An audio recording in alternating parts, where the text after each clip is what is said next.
Abraza, Señor Jesucristo. Yo te pido, Señor, que toda carga, Señor, toda carga, toda necesidad, Dios, que traigamos, Señor, en nuestros hombros, Padre, tú la quites, Señor Jesús, en esta mañana, Padre. Depositamos sobre ti toda ansiedad, Dios, porque tú tienes cuidado de nosotros, Padre. Depositamos delante de ti, Señor, nuestras cargas, Señor, porque tu palabra dice que llevar tu yugo es ligera tu carga, Dios. Que llevemos tu yugo, Señor, porque tu yugo es fácil y ligera tu carga, Dios. Quita toda carga de nuestro corazón, Señor. Toda necesidad, Padre, toda preocupación, Señor, la ponemos delante de ti, Señor, en esta tarde, Dios. En el nombre de tu Hijo amado, Jesucristo, disponemos nuestro corazón, Dios, para recibir tu palabra, Dios. Para aprender, Señor, para beber del agua viva, Señor, de tu palabra. En esta tarde te lo pido en el nombre de Jesús. Te damos gracias, Señor. Amén. Amén. ¿Pueden tomar sus asientos, hermanos? Estamos muy agradecidos con Dios, ¿verdad? Porque Dios está haciendo grandes obras en nuestras vidas, ¿verdad? En la iglesia, ¿verdad? Ya mi mamá les presumió el piano el domingo pasado. ¿Verdad? Nosotros lo compramos porque el piano que tenía David, que tiene David, es un piano de ensayo, ¿verdad? Es para práctica. No tiene entrada del plug, como este tipo de entrada. Tiene otro tipo de entrada que son dos chiquitos. Entonces, para poder conectarlo a la mezcladora y luego poder sacarlo a una bocina, pues se requería un piano con una entrada diferente, ¿verdad? Que es creo que se llama plug, ¿verdad, David? Creo que no me acuerdo cómo se llama esta entrada, creo que es plug, ¿verdad? Plug de un cuarto. Entonces, pero bueno, gracias a Dios nos ayudó. Sí, el otro nomás tenía, salida de audífonos, era un teclado de ensayo, pero bueno, gracias a Dios, hermanos, que hemos estado, ahorrando, ¿verdad? Y pues a base de ahorro hemos estado comprando, lo necesario para la iglesia. Ya tenemos también la batería ahí en cajas, pero pues estamos, juntando para que cuando Dios nos dé un lugar, ya tener, todo listo, ¿verdad? Entonces, le damos gracias a Dios, también de una vez aprovecho para dar un anuncio. Yo les había comentado, hermanos, que quería dar un estudio acerca del arminianismo y calvinismo. Lo voy a posponer un poquito para prepararme un poquito más. Y en su lugar, terminando la serie de Apocalipsis, vamos a ver una serie de los dones del Espíritu Santo. Yo espero terminar más o menos en un mes, porque sí necesito todavía prepararme un poquito más en el tema del arminianismo y el calvinismo. Ayer mi esposa y yo fuimos, el viernes y ayer sábado estuvimos en una conferencia con el doctor Carlos Andrés Moore. Él es un doctor en teología, él es arminiano. Entonces, ayer estuvimos ahí presentes. Él vino a Monterrey, él tiene su iglesia en Seattle, Estados Unidos. Y pues yo lo había seguido en redes sociales, en YouTube ya algunos meses, y había estado recopilando material de él. Y ahora Dios nos dio la oportunidad de que él viniera a Monterrey, vino a una iglesia bautista de acá del norte y organizaron una conferencia para hablar del arminianismo y calvinismo.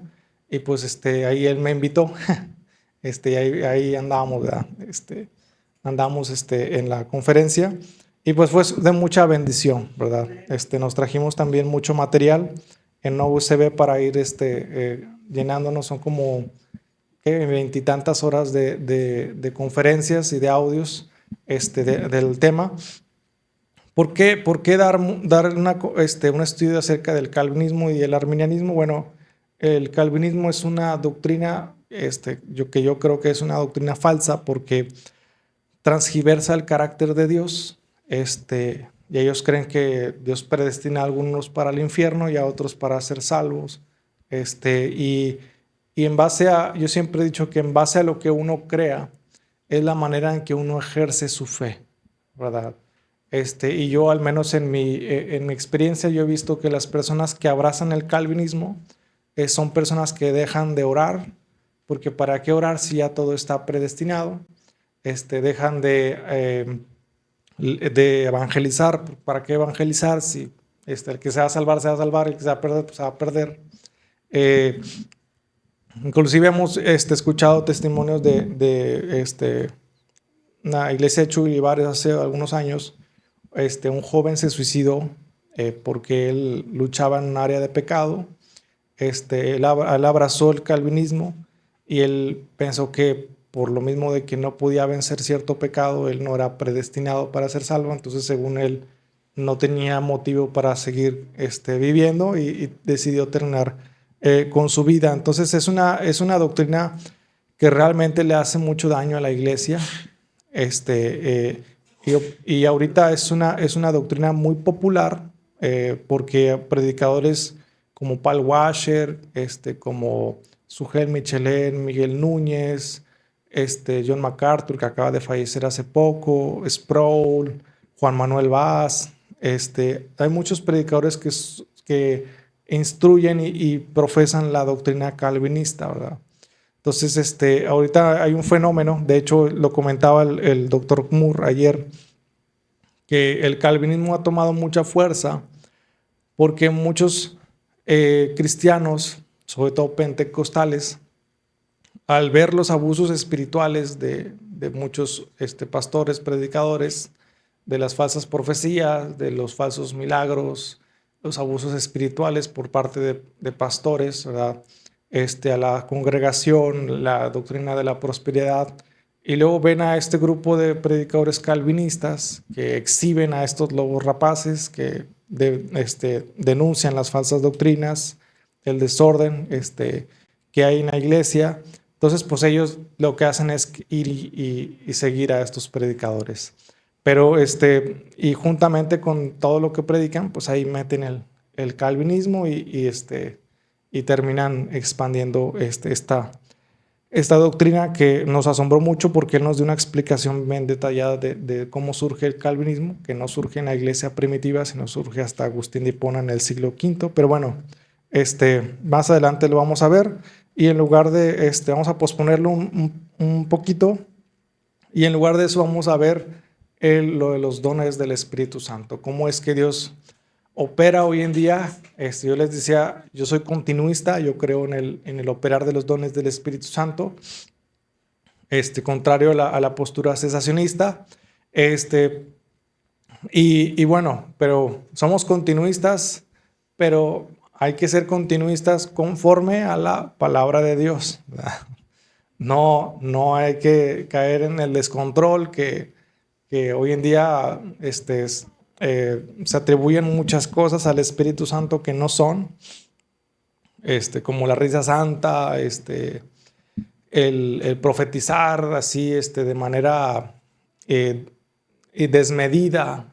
Yo creo en el don de profecía, pero yo siempre he dicho, si Dios le da una palabra profética a alguien, fíjense cómo actuaban los profetas del Antiguo Testamento y del Nuevo Testamento. Decían, así dice el Señor. No decían, yo profetizo. No, decían, así dice el Señor. Y si se hacía, es porque realmente la palabra venía de Dios. Y si no se hacía, agarraban piedras y lo lapidaban. Porque dice la Biblia, han hecho a quedar a Dios como un mentiroso. Entonces todo eso lo vamos a estar viendo en esa serie de los dones del Espíritu Santo, no se la pierda. Terminando lo de Apocalipsis, seguimos con los dones y después de los dones vamos a ver lo de calvinismo y arminianismo. Bueno, sin más rodeos, hermanos, vamos a abrir nuestra Biblia en Gálatas capítulo 5. Gálatas capítulo 5. Y vamos a estar leyendo todo el pasaje, hermanos. Yo sé que esto va a ser de mucha bendición para nuestras vidas. El mensaje pasado fue a hablar acerca del amor, ¿verdad? ¿Qué es el amor? ¿Alguien se acuerda qué es el amor? Es Dios, ¿verdad? Dios es amor, ¿verdad? Amén. ¿Qué más? El amor en el creyente, ¿qué es? ¿De dónde viene? De Dios. Es un fruto del Espíritu, ¿verdad? Entonces hoy vamos a estudiar eso y vamos a aprender cómo Pablo nos exhorta a andar en el Espíritu para poder dar frutos, los frutos del Espíritu Santo. Pero vamos a leer todo el contexto, ya sé que a mí me gusta leer todo el pasaje para poder entender de qué estamos hablando. Dice Gálatas 5, estad pues firmes en la libertad con que Cristo nos hizo libres y no estéis otra vez sujetos al yugo de esclavitud. He aquí yo, Pablo, os digo que si os circuncidáis de nada os aprovechará Cristo. Y otra vez testifico a todo hombre que se circuncida que está obligado a guardar la ley. De Cristo os desligasteis, los que por la ley os justificáis, de la gracia habéis caído. Pues nosotros por el Espíritu guardamos por fe la esperanza de la justicia. Porque en Cristo Jesús ni la circuncisión vale algo, ni la incircuncisión, sino la fe que obra por amor. Vosotros corríais bien. ¿Quién os estorbó para no obedecer a la verdad? Esta persuasión no procede de aquel que os llama. Un poco de levadura leuda toda la masa. Yo confío respecto de vosotros en el Señor, que no pensaréis de otro modo, mas el que os perturba llevará la sentencia, quien quiera que sea. Y yo, hermanos, si aún predico la circuncisión, porque padezco persecución todavía, dice, en tal caso se ha quitado el tropiezo de la cruz. Ojalá se mutilasen los que os perturban. Porque vosotros, hermanos, a libertad fuisteis llamados. Solamente no uséis la libertad como ocasión para la carne, sino servíos por amor los unos a los otros, porque toda la ley en esta sola palabra se cumple: amarás a tu prójimo como a ti mismo. Porque si os mordéis y os coméis unos a otros, mirad que también no os consumáis unos a otros. Versículo 16 dice, digo pues, andad en el Espíritu y no satisfagáis los deseos de la carne, porque el deseo de la carne es contra el Espíritu y el del Espíritu contra la carne, y estos se oponen entre sí para que no hagáis lo que quierais. Dice, pero si sois guardados por el Espíritu, no estáis bajo la ley, y manifiestas son las obras de la carne, que son adulterio, fornicación, inmundicia, lascivia, idolatría, hechicerías, enemistades, pleitos, celos, iras, contiendas, disensiones, herejías, envidias, homicidios, borracheras, orgías y cosas semejantes a estas, acerca de las cuales os amonesto. Como ya os lo he dicho antes, que los que practican tales cosas no heredarán el reino de Dios. Mas el fruto del Espíritu es amor, gozo, paz, paciencia, benignidad, bondad, fe, mansedumbre, templanza. Contra tales cosas no hay ley. Pero los que son de Cristo han crucificado la carne con sus pasiones y deseos.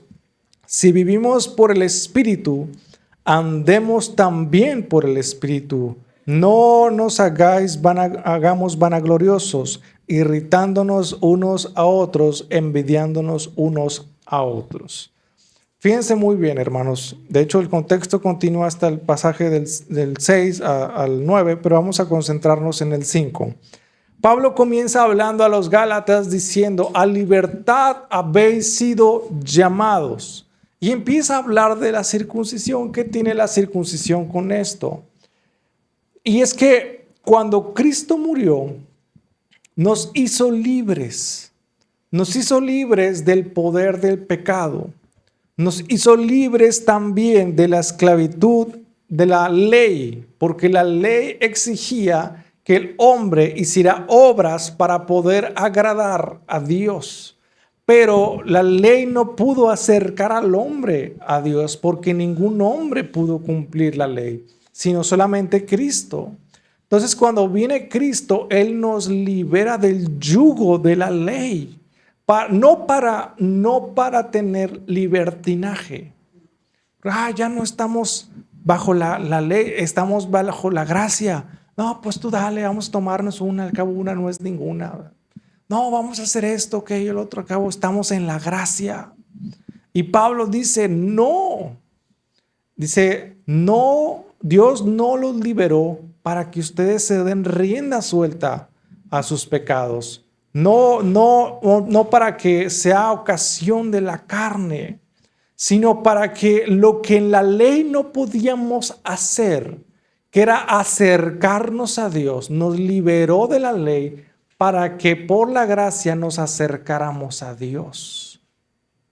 Y entonces Pablo dice un texto tajante que dice, los que practican tales cosas no heredarán el reino de los cielos. ¿Qué quiere decir esto, hermanos?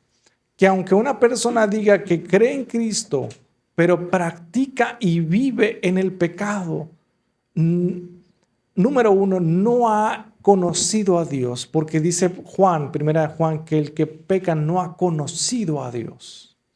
Y número dos, hermanos, no ha conocido el beneficio real de la gracia. La gracia no es para entregarnos al pecado, al contrario, es para poder acercarnos a Dios.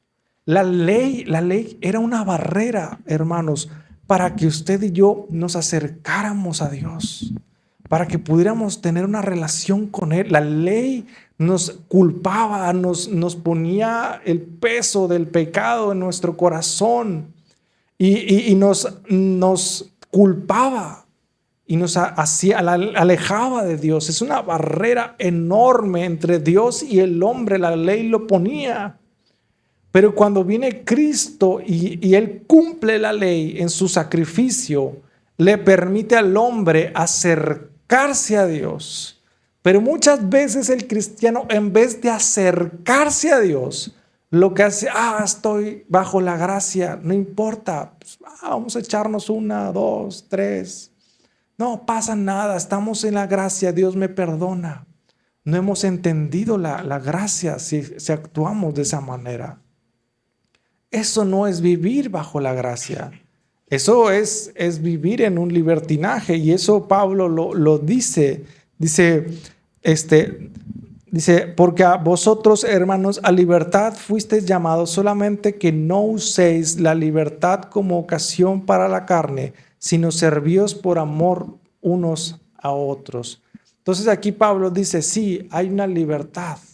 Cristo nos liberó del peso de la ley. Ya no tenemos que circuncidarnos, ya no tenemos que ofrecer sacrificios, ya no tenemos que cumplir cada tilde de la ley para poder agradar a Dios. No, Cristo ya lo cumplió y podemos acercarnos confiadamente delante de Dios para hallar gracia, para hallar amor, para hallar fortaleza. Pero muchas veces el cristiano deja de ver esa libertad con la que Cristo nos hizo libres. Y los Gálatas, ellos pensaron que circuncidándose y volviendo a los pasos de la ley, iban a agradar a Dios cuando eso ya era completamente innecesario. Hay algo que yo quiero enfatizar en esto, hermanos, y es que muchos cristianos nos vamos a los dos extremos. Hay cristianos que se vuelven extremadamente legalistas y todo, y ponen normas, ponen reglas, y su cristianismo está basado en una serie de normas y reglas. No debo hacer esto, no debo hacer el otro, no debo hacer aquello, no debo ir acá, no debo ir al cine, no debo ir no debo tener Facebook, debo de andar en falda todo el tiempo, debo de vestir así, debo de actuar así, siempre, todo. Y encasillamos la vida cristiana en un molde de obras. No digo que hacer obras esté mal, pero las obras no deben de ser, y escuche bien, no debe ser el canal para acercarnos a Dios. Ningún ser humano puede agradar a Dios más o menos con sus obras. Caray, ¿cómo está eso, Johnny?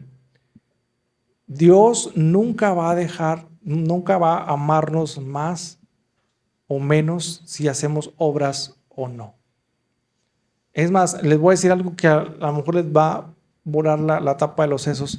Dios no te va a amar más si pecas o no pecas. Dios te sigue amando igual. Y a veces creemos que para poder que Dios nos ame, para sentirnos aprobados por Dios, tenemos que hacer obras. Y no es así, hermanos. Las obras no son para acercarnos a Dios, no es para agradar a Dios. Nosotros hacemos obras porque nos hemos acercado a Dios. Las obras es consecuencia de habernos acercado a Dios. Nosotros les amamos a Dios y guardamos sus mandamientos porque hemos recibido amor de parte de Él. Hemos vencido y dejado las obras de la carne porque hemos comenzado a andar en el Espíritu. Si se fija, hermanos, pero hay cristianos que a veces le fallamos a Dios y lo primero que oramos, Señor, ya no lo voy a volver a hacer, voy a empezar a hacer esto, al otro, aquello, voy a diezmar, voy a ofrendar, Señor, voy a empezar a... Y como si quisiéramos compensarle a Dios nuestros pecados, nuestras fallas. Y a veces tenemos esa mentalidad porque hemos crecido en iglesias muy legalistas, donde el predicador se la pasa constantemente tupiéndole a la congregación, diciendo ustedes son una bola de pecadores, ustedes se van al infierno, tienen que hacer esto, tienen que hacer lo otro, tienen que excluirse de estas cosas, de aquello. Ahora, hermanos, no digo yo que yo creo que el cristiano tiene que no mezclarse con el mundo, en eso yo estoy de acuerdo, pero eso no provoca el cambio. Podremos irnos a una isla desierta y meternos en un monasterio, pero eso no nos acerca a Dios. No nos acerca a Dios. ¿Por qué? Porque lo único que nos acerca a Dios es creer en Jesucristo y confiar en su sacrificio.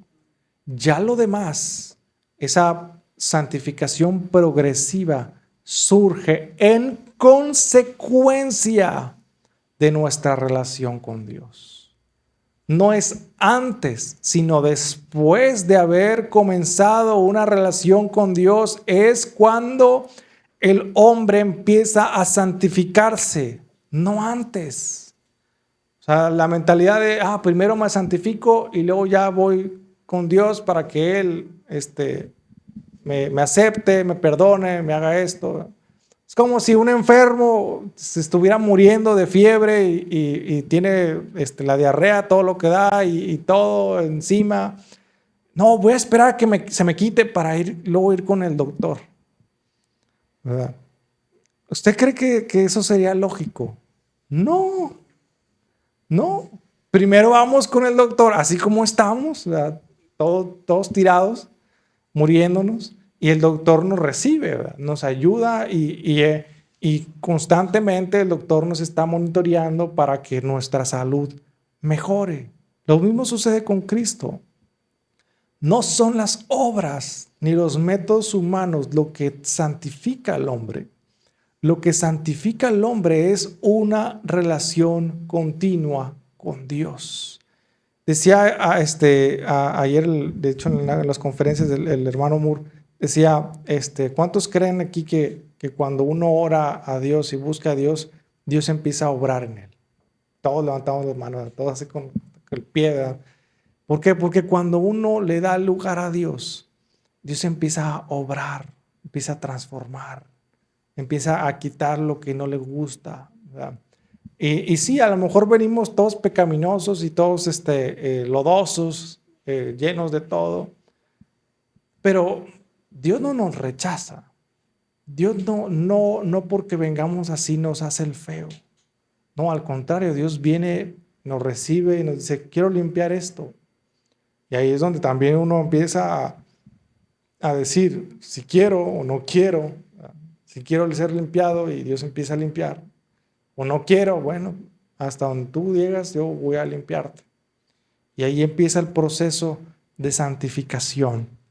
Las obras y el portarnos bien lejos de Cristo no produce absolutamente nada. Y después en el pasaje 16 dice, digo pues, andad en el Espíritu y no satisfagáis los deseos de la carne, porque el deseo de la carne es contra el Espíritu y el del Espíritu es contra la carne. Y estos se oponen entre sí para que no hagáis lo que quisieres. Fíjense bien, aquí hay un verbo que dice es andar, es caminar. Curiosamente dice en el Espíritu, no con el Espíritu. En el Espíritu. Es como si usted caminara sobre el agua. Cuando Jesús camina en el agua, ¿verdad? Caminas en la tierra. Caminar en el Espíritu. Es como si algo en nuestros pasos nos estuviera moviendo. Como subirse a un caballo. Estás arriba en el caballo, pero sin riendas y el caballo te lleva donde quiere. Pues uno va sobre el caballo y el caballo te lleva a donde él quiere, ¿verdad? Andar en el Espíritu es ser guiado por el Espíritu a donde Él nos quiera llevar. Andar en el Espíritu no solamente es un compañerismo con el Espíritu Santo, es un sometimiento a la voluntad del Espíritu Santo. Señor, Jonathan, haz esto. No. Dale 200 pesos al hermano. Te reprendo, Satanás. No, eso es del diablo. Eso es, oye, ayúdale a él, ¿verdad? Ve, llora por él. No, pero no, yo no soy pastor. Mira, no, que lo haga. Y el Espíritu Santo nos guía. Ey, no debes de estar aquí. Y el Espíritu Santo nos va guiando, nos va exhortando. Y entre más uno busca a Dios, más se acerca a Dios. Y nuevamente vuelvo a recalcar eso, nos acercamos a Dios no por nuestras obras, no por cuánto nos hemos santificado, no cuántos mandamientos hemos guardado, sino nos acercamos a Dios porque hemos creído que Jesucristo es suficiente para poder acercarme a Dios. Y mi conducta empieza a cambiar cuando empiezo a tener una relación con el Espíritu Santo y andar con Él. Y ojo, no es solamente compañerismo, es una sujeción a la autoridad del Espíritu Santo. Romanos dice, porque los que sois guiados por el Espíritu no satisfacen los deseos de la carne. Guiado es llevado, al igual que aquí el texto dice andar sobre de él, que me lleva a donde el Espíritu Santo quiere llevarme y moverme.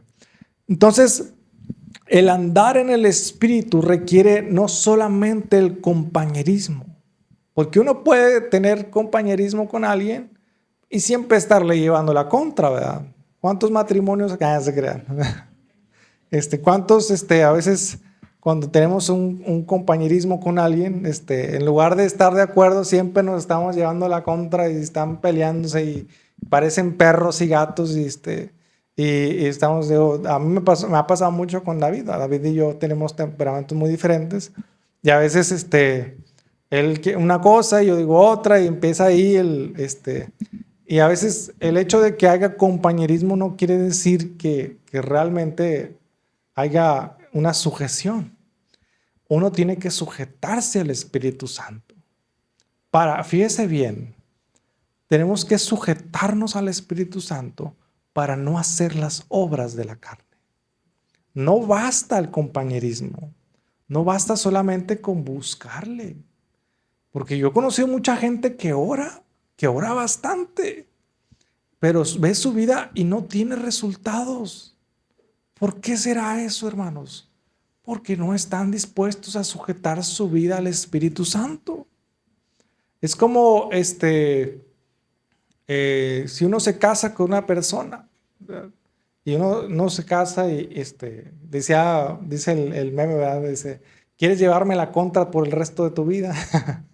Y no es así, hermanos. En el matrimonio es un yugo. O sea, yo no me muevo solo, ¿verdad? Y ella no se mueve sola. Ya hay un yugo de dos personas que tienen que estar de acuerdo para poder caminar juntos. Hay una sujeción ahí. Y entonces con el Espíritu Santo sucede lo mismo. Para que un matrimonio sea funcional, tienen que estar de acuerdo los dos. Y en el caso de nuestra relación con el Espíritu Santo, nosotros tenemos que sujetarnos a Él y estar de acuerdo con Él. Ahora, en el caso del matrimonio, pues hay veces que uno tiene la razón y hay veces que la otra persona tiene la razón, ¿verdad? Y ahí uno tiene que empezar a ver, la pregunta es, en nuestra relación con el Espíritu Santo, ¿quién siempre tiene la razón? ¿Usted o el Espíritu Santo? ¿Verdad? Ni para dónde hacernos, ¿verdad? Entonces, ahí hay que reconocer y tener la humildad suficiente para decir, ¿sabes qué, Espíritu Santo? Tú sabes mejor que yo. Tú lo sabes todo. Y a mí me ha tocado, ¿verdad? Que yo en mi sabiduría humana a veces digo, no, va a ser por aquí, esto y lo otro. Y el Espíritu Santo me dice, ¡pum! No es por ahí. No es así. Y yo, no, pues ni modo, Dios. Si así tú lo dices, pues ni modo. A lo mejor mi mente y mi razonamiento me dice, no, pero ¿por qué? Pero pues Dios sabe, Dios sabe. Y uno tiene que doblar las manitas, ¿sabes qué, Espíritu Santo? Está bien. Si así es como tú lo quieres hacer, hagámoslo de esa manera. Y entonces, ¿por qué será muy importante, hermanos, para poder vencer las obras de la carne y para poder dar fruto del Espíritu Santo? El sujetarnos al Espíritu Santo. ¿Por qué será tan necesario, hermanos? ¿Por qué será tan necesario? Son los frutos, hermano, y es la verdadera razón por la que queremos seguir el ejemplo de Jesús, más espirituales que carnales. Es verdad, uno quiere seguir el ejemplo de Dios y el Espíritu Santo nos enseña y quiere forjar en nosotros el carácter de Cristo. Para eso hay que ser humildes delante de Dios y dejar que el Espíritu Santo nos enseñe y aprender a ser como Cristo. No, si quiere, hermano, el Espíritu Santo es bien, es bien insistente porque a veces cuando uno va así en la carretera y se la atraviesa uno, ¿verdad? Y uno dice, ay Dios, y ya está al volante así para... Y el Espíritu Santo, ¿quién es el cristiano? Él o tú. Dios, tienes razón, Señor. Perdón. Te bendigo en el nombre de Jesús. Ya estaba la mano así, pero te bendigo en el nombre de Jesús. Y va obrando poco a poco. Dios va obrando en el carácter. Pero ¿qué hubiera pasado si yo en vez de escuchar al Espíritu Santo, nada, me vale, órale, empezamos a apagar la voz del Espíritu Santo? Y el Espíritu Santo su voz empieza a ser más y más débil, se contrista, bueno, está bien, ¿verdad? Hasta que Él vea que lo que está haciendo está mal. Ahora sí voy a volver a hablarle a Él. ¿Qué pasa, hermano? Y si ya lo contristé, ya me hace la ley del hielo, ¿qué hago, hermano? Pues acerquémonos a Dios, pidámosle perdón. Espíritu Santo, ¿sabes qué? Perdóname. He hecho esto mal así, así, así. No he andado en el Espíritu. He sido bien carnalote. He actuado así, así. Perdóname, Dios, perdóname. Vuelve a hablarme otra vez. Restaura mi relación contigo. Quiero obedecerte. Pero dígalo de verdad, de corazón. Dígalo de corazón. O sea, que, ¿sabes qué, Señor? Quiero agradarte de todo corazón. Y me gusta mucho uno de los últimos pasajes, que es el 24. Dice, pero los que son de Cristo han crucificado la carne con sus pasiones y deseos. Wow, ¿verdad? ¿Qué es crucificar la carne? ¿Qué es crucificar, ¿verdad? Matarme, ¿verdad? Me voy a degollar para... No. ¿A qué se refiere, hermano? A sacrificar. Ahora, ¿será algo que se haga hecho una vez? Cristo lo hizo por nosotros, ¿verdad? Jesucristo crucificó todos nuestros pecados, y Él murió, ¿verdad?, por nuestros pecados. Pero fíjense bien, Gálatas 2:20, atrasito, dice, juntamente estoy con Cristo crucificado.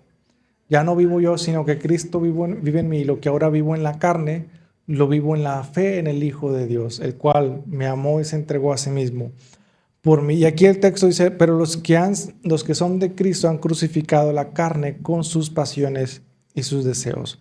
Cuando uno acepta a Cristo, hermano, ha tomado la decisión de morir a este mundo, de morir a la carne y de morir a sus pasiones y sus deseos. Esa decisión que tomamos cuando nosotros nos entregamos a Cristo, Jesús tomó todos esos pecados, todas esas pasiones y las crucificó en la cruz.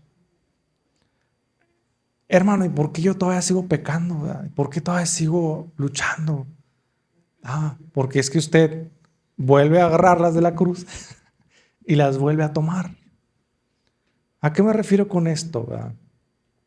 A que cuando uno tomó esa decisión, uno tiene que creer que Dios ya lo crucificó, que eso ya fue, el poder del pecado ya fue abolido, y que si uno sigue actuando de manera carnal es porque se nos olvida la decisión que tomamos con Cristo, ¿verdad?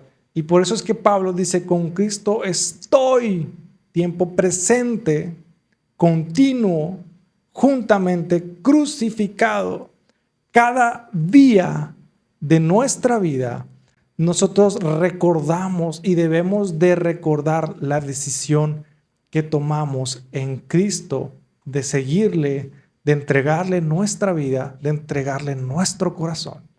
Y que claro, fallamos, sí fallamos, pero el cristiano se arrepiente y dice, perdóname, Señor, voy a aferrarme a esa obra que tú hiciste en mí en aquel día. Y cada día vivimos como si esa carne estuviera crucificada. Y viene la tentación, y viene el diablo, y viene las circunstancias, viene el enojo, vienen los pensamientos, viene todo, y para hacernos volver a las obras de la carne, pero uno tiene que decir, ¿sabes qué, Señor? No, yo creo y todo lo dejé allí. Todo fue crucificado contigo. Y ahorita estos deseos que tengo ya fueron crucificados. Ya no tienen poder sobre mi vida. Ya no tienen poder ni autoridad para llevarme a mí al pecado. Esa decisión que tomamos siempre la debemos de tener en mente, hermanos. No se nos debe olvidar que hubo un día, hubo un momento, hubo una oración en que nosotros le dijimos, Dios, te entrego mi corazón, te entrego mi vida, ya no quiero hacer mi voluntad, sino quiero hacer tu voluntad. ¿Y usted cree que a Dios se le olvidan esas palabras? No, a nosotros se nos podrá olvidar, pero a Él nunca se le ha olvidado. Él nunca ha olvidado esas palabras y esa oración. Y es por eso que muchas veces cuando nosotros nos queremos rebelar contra Dios, Dios saca su vara, Dios saca su callado y nos jala y nos disciplina, pero porque Él dice, tú hiciste una oración de entregarme tu vida a mí, y ya no te perteneces a ti mismo. Yo voy a obrar y voy a hacer mi voluntad en ti, porque tú oraste y tú dijiste que querías hacer mi voluntad. Con Dios no se juega, hermanos. Cuando uno ora a Dios, decía León Arroyo Mejía, hay que tener cuidado de lo que uno ora, porque Dios escucha la oración y Dios lo toma muy en serio, hermanos.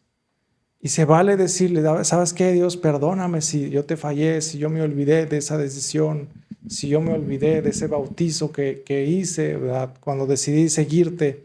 Perdóname, quiero volver a alinearme contigo, quiero volver a andar en el Espíritu. Y fíjense lo que dice el versículo 25. Si vivimos por el Espíritu, andemos también por el Espíritu. ¿Por qué dice si vivimos con el Espíritu? ¿Quién fue el que nos dio vida juntamente con Cristo? El Espíritu Santo nos dio vida juntamente con Cristo.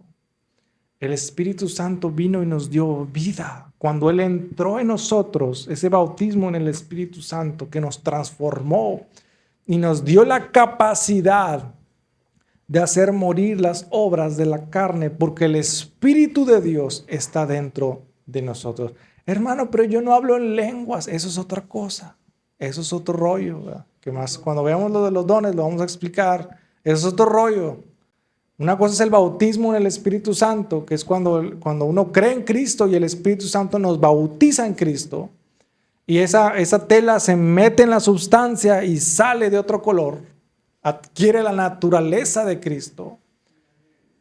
No, el hablar en lenguas, yo les decía, no es la evidencia de ser lleno del Espíritu Santo. El amor es la evidencia de ser lleno del Espíritu Santo. Las lenguas es un don para ser lleno del Espíritu Santo. Es un catalizador para ser lleno del Espíritu Santo. Pero no todo aquel que habla en lenguas es espiritual. Y hay muchos espirituales llenos del Espíritu Santo que no hablan en lenguas. Son dos cosas aparte y lo vamos a estudiar más adelante. Pero aquí, hermanos, lo que yo quiero entender es que todos los que hemos creído en Cristo, todos hemos sido sellados con el Espíritu Santo. Hemos sido bautizados en el Espíritu Santo. Jesús decía en Juan 3 a se me olvidó su nombre, al fariseo Nicodemo, le decía, el que no naciere del agua y del Espíritu no puede ver el reino de los cielos. Esa referencia es a los dos bautizos, bautismo en agua y bautismo del Espíritu. ¿A qué me refiero con eso? Es que Jesús es el que bautiza en el Espíritu Santo, es el que provoca esa regeneración en el ser humano, es el que produce el nuevo nacimiento por medio del Espíritu Santo que nos sella y nos marca y nos transforma. Y cada creyente, usted y yo, hable en lenguas o no hable en lenguas, tenemos la capacidad de andar en el Espíritu. Tenemos la capacidad de ser guiados por el Espíritu. Inclusive Pablo en Corintios 14, igual léalo en su casa, él mismo hace una pregunta retórica: ¿acaso hablan todos en lenguas? La respuesta es no. ¿Acaso todos hacen milagros? La respuesta es no. Inclusive mismo Pablo decía, no todos hablamos en lenguas. Hay algunos que dicen, usted si no habla en lenguas no ha recibido el Espíritu Santo. No, eso es una teología equivocada acerca de los dones. Y cuando uno estudia la Biblia se da cuenta que el bautismo en el Espíritu Santo es cuando el Espíritu Santo nos sella al momento de creer en Cristo. Cada uno de nosotros, hermanos, ya estoy terminando, tenemos la capacidad de andar en el Espíritu. Y todo esto va a dar frutos. El fruto es el amor, el gozo, la paz, la benignidad, la bondad, templanza y mansedumbre. Dice, y termino con esto, en Gálatas, allá adelantito 6:7, dice, no os engañéis, Dios no puede ser burlado, pues todo lo que el hombre sembrare, esto también segará. Versículo 8, porque el que siembra para su carne, de la carne segará corrupción, mas el que siembra para el Espíritu, del Espíritu segará vida eterna. No nos cansemos pues de hacer el bien, porque a su tiempo segaremos y no desmayemos. Fíjense bien, hermanos. Hay una ley que es la ley de la siembra y la cosecha. Decía Charles Stanley, nosotros sembramos y cosechamos más de lo que sembramos. Siempre, y eso aplica para todo. No es el karma no existe, ¿verdad? El karma es la explicación mundana para la ley de la siembra y la cosecha. Porque y no solamente eso, sino que la ley de la siembra y la cosecha va mucho más allá. Porque dice que cosechamos más. Si yo siembro un frijol, no voy a cosechar un frijol. Voy a cosechar cientos de frijoles. Si yo siembro un trigo, no voy a recoger una semilla de trigo. Voy a recoger una espiga de trigo, ¿verdad? Siempre todo lo que sembramos, cosechamos más de lo que sembramos, sea para bien o sea para mal. Si yo siembro para mal, voy a cosechar más de lo que yo sembré. Si yo siembro para bien, yo voy a cosechar más de lo que yo sembré. Y Dios nunca se queda con nada. Y todo lo que sembramos, hermanos, tarde o temprano cosecharemos. Entonces, ¿cómo es sembrar para el Espíritu? Busque a Dios. Deje que el Espíritu Santo empiece a obrar, empiece a hacer arados en su corazón para sembrar su palabra, para sembrar su voluntad. En vez de sembrar las cosas del mundo en su corazón para que dé fruto, dice la Biblia, Jesús decía que de dónde salen los malos pensamientos, de dónde salen los homicidios, las fornicaciones, del corazón del hombre. ¿Y por qué sale del corazón del hombre? Porque es lo que el hombre siembra en su corazón. En lugar de arar y sembrar cosas de la carne, mejor haremos y sembremos cosas del Espíritu Santo, cosas espirituales. Siembre la palabra de Dios, siembre en su corazón una comunión con Dios y dará fruto su corazón. Hágalo, hermano, busque a Dios. No se agüite si tal vez nosotros no hemos andado en el Espíritu y tal vez hemos actuado, ¿verdad?, de una manera carnal en algún área de nuestra vida. Tal vez hemos sido celosos, tal vez hemos sido, hemos andado en pasiones desordenadas, tal vez hemos guardado rencor, tal vez nos hemos enojado mucho con una persona, sea cual sea el área de lucha, hermanos, de nuestras vidas, sea la que sea, hermanos, podemos acercarnos a Dios y con un corazón sincero y con un corazón genuino decirle, ¿sabes qué, Dios? Ya estoy cansado de vivir así, ya no quiero hacer mi voluntad, quiero andar en el Espíritu, quiero que mi vida se sujete a ti, Dios. Quiero que tú gobiernes mi vida y mi corazón. Quiero empezar a sembrar para las cosas espirituales y no sembrar para el pecado, para las obras terrenales. Póngase de pie, hermano. Vamos a hacer una oración a Dios, porque su mano nunca se ha quitado para perdonar. Él siempre está dispuesto para restaurarnos, para levantarnos, para una vez más volver a restaurar nuestra relación con Él. Padre Celestial, Dios, te damos gracias, Señor, por tu palabra. Gracias porque tú eres bueno, Señor. Gracias porque dice tu palabra que tus misericordias son nuevas cada mañana, Dios. Gracias, Señor, porque tú nunca nos fallas, Señor. Al contrario, aunque nosotros fallemos, tú sigues permaneciendo fiel, Dios. Perdona nuestros pecados, Señor. Perdona, Señor, todas las obras de la carne que hayamos hecho, Padre, o que hayamos pensado, sea cual sea, Señor. Yo te pido, Señor, que tu perdón, Padre, nos abrace en esta tarde, Dios. Perdona todos nuestros pecados, Señor. Perdónanos si tal vez no nos hemos sometido a tu voluntad, si tal vez hemos actuado de una manera rebelde hacia tu Espíritu Santo.